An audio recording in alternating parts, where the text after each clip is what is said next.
Stqarrija ibsa mill-kap eżekuttiv tal-Bank of Valletta Mario Malija waqt li kien mistieden fil-programm Disset fuq l-Istazzjon Nazzjonali. Isna ma tallimna xejn mill-rapport tal-Manival. Is-CEO tal-Bank of Valletta kien qed jiddiskuti s-sitwazzjoni tas-servizzi bankarji f'pajjiżna u kien qed iwieġeb mistoqsija tal-preżentatur. Kemm huwa ġust li persuna li tkun fadlet u ħadmet għomra żmienha tmur tiġbed il-flus mill-bank u jiġu b'miljun mistoqsija. Jew tmur biex tiddepożita u jiġu b'miljun mistoqsija. Kemm jiġu? Biex jisarraf ċekk.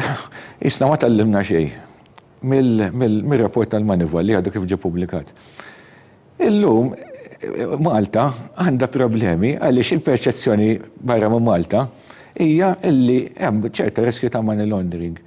Mela aħna qegħdin fil-front line il-banek tal-ġlieda kontra l-money laundering. Ir-rapport Manival kien ta' ċamata lil gvern f'diversi oqsma fejn fost oħrajn qal li pajjiżna falla f'dak li hu risk management, investigazzjonijiet u prosekuzzjoni f'każi ta' ħasil ta' flus u l-prevenzjoni ta' kriminalità finanzjarja.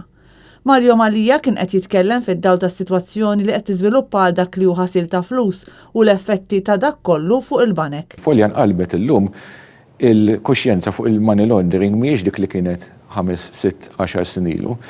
Il-klima nbidlet u l-klima nbidlet anka kif qed ngħid internazzjonalment. Il-kap eżekuttiv tal-Bank of Valletta qal li l-bank qed jieħu diversi miżuri biex jassigura l-pożizzjoni tiegħu fosthom li ma jaċċettax kontijiet ta' kumpaniji li mhumiex irreġistrati f'pajjiżna.